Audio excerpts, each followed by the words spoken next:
Erastamisagentuur pani 18. juuni 1997 müüki Riisipere-Haapsalu raudtee koos sellel teelõigul asuvate Eesti Raudtee varadega. Eesti Erastamisagentuur müüb raudteelõigu üheetapilise eelläbirääkimistega pakkumise korras. Eesti Erastamisagentuuri nõukogu võtab otsuse langetamisel arvesse ostuhinda, investeeringuid, äriplaani ja tehnilist plaani. Koos raudteega müüb riik kõik raudteelõigul asuvad Eesti Raudtee varad, nagu näiteks pöörangud, muldkehad, perroonid, jaamad. Ainsa jaamana ei lähe müüki Haapsalu raudteejaam, mis kuulub Haapsalu linnale. Pakkumiste laekumise lõpptähtaeg on 17. juuli 1997.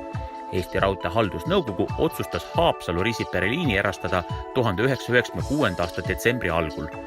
Eesti Erastamisagentuuri nõukogu kinnitas erastamiskava 1997. aasta märtsis. Märtsis 1997 liikus Riisipere-Haapsalu raudteelõigul kaubarong 3 korda nädalas, mis tõi riigi aktsiaseltsile Eesti Raudtee aastas kahju 2,7 miljonit krooni.